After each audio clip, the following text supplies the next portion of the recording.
Hey everyone, welcome back to my channel. कैसे हैं आप सभी? उम्मीद है आप सभी बहुत अच्छे होंगे।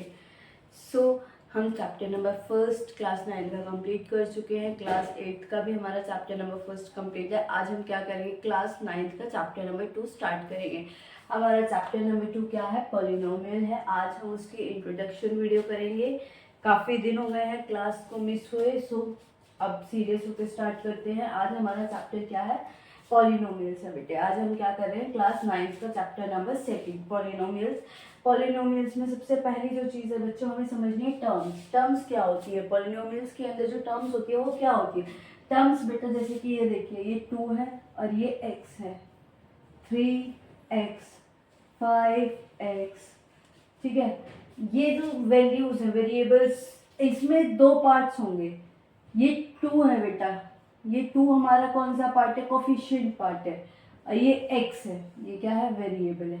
सिमिलरली इसमें भी जो ये 3x है, ये 3 क्या है हमारे पास? कोफिशिएंट है। और x क्या है? वेरिएबल है। ये मोस्ट इंपॉर्टेंट चीज़ें हैं जो हमें पॉलिनोमियल्स के अंदर करनी है। और ये ज़रूरी नहीं है ये इसी तरीके से हो सकता है, ये एक्स स्क्वायर हो सकता है। इसमें एक्स स्क्वायर में इसमें क्या है कोफिशिएंट हमारे पास? ये 1। इसे हम इस 2 1 3 इन सबको हम क्या कहते हैं? नंबर पार्ट भी कहते हैं। ये किसी भी टर्म का क्या है? एक नंबर पार्ट है। क्लियर है? ये हमारा फर्स्ट जो मैंने आपको समझाया, क्या समझाया है? टर्म समझाया है। टर्म्स में क्या होंगे? दो पार्ट होते हैं कोई भी, जिसमें क्या होता है? फर्स्ट पार्ट कोफिशिएंट होता है और दूसरा पार्ट जो होता है वेरिएबल होता है। वेरिएबल में जरूरी नहीं है आपको एक्स ही मिले, आपको ए भी मिल सकता है, बी भी मिल सकता है। जैसे कि देखिए 5a² + 2b, तो इसमें क्या है? ये 5 और ये 2 हमारे पास क्या है? कोफिशिएंट है। ये a और b क्या है? वेरिएबल है। x y ये भी मिल सकते हैं। क्लियर है? टर्म समझ आया आपको?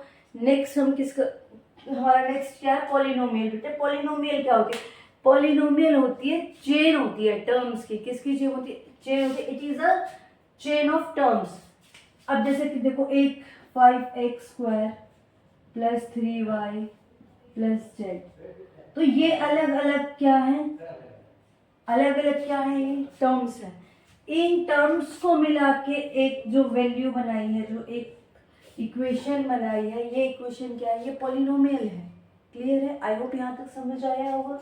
अब बेटा पॉलिनोमियल्स तो बता दिया मैंने क्या है, लेकिन पॉलिनोमियल्स कितने टाइप के होते हैं उस पर बात करते हैं। देखिए पॉलिनोमियल्स कौन कौन से होते हैं? पहला होता है मोनोमियल। मोनोमियल, मोनोमियल में क्या होता है? मोनोमियल में होता है जिसमें सिर्फ एक ही टर्म होती है, जैसे कि ये 2x। अदर होती है बाइनोमियल। सेकंड कौन सी होती है बेटे? Binomial. And third one is trinomial. और अगर इससे भी ऊपर कोई होती है तो उसे ही नाम हम क्या देंगे? पॉलिनोमियल देंगे। ठीक है? मोनोमियल में 2x हो गया, जैसे बाइनोमियल, बाइनोमियल में जैसे 5x² + 2, ठीक है। ट्राइनोमियल में ले लीजिए जैसे 3x² + 2x + 1, ठीक है। किसी भी तरीके से आप देख लीजिए, इसमें क्या है? 3 टर्म्स है। अब मैं आपको एक बार क्विक रिवीजन कराती हूँ। सबसे पहले हमने इंट्रोडक्शन स्टार्ट करे पॉलिनोमियल का।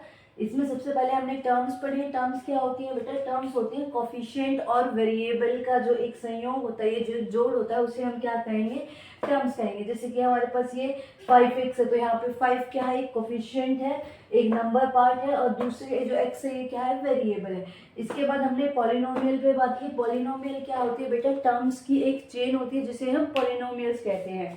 क्लियर है? नेक्स्ट वन, लास्ट में हमने बात की है टाइप्स की पॉलिनोमियल के। तो टाइप्स कौन कौन से? Monomial, binomial, trinomial. इन तीनों से ऊपर अगर कोई भी इक्वेशन बनती है, कोई भी टर्म्स आती है हमारे पास, तो दैट इज पॉलिनोमियल। मोनोमियल में क्या होता है? 1 टर्म आएगी, बाइनोमियल में 2 टर्म्स आती है, ट्राइनोमियल में 3 टर्म्स आती है। Got it? आई होप यहाँ तक आप सभी को समझ आया होगा। आज के लिए इतना ही इनफ है। थोड़ा थोड़ा इंट्रोडक्शन कराएंगे, हमारे पास बहुत टाइम है, लेकिन समझ के सारी चीज़ों को चलेंगे। चलिए मिलते हैं नेक्स्ट क्लास में। जब तक के लिए बाय बाय। और जब तक के लिए जिसने भी चैनल को सब्सक्राइब नहीं किया, जाके चैनल को सब्सक्राइब कर ले और हमें सपोर्ट करें। Thank you.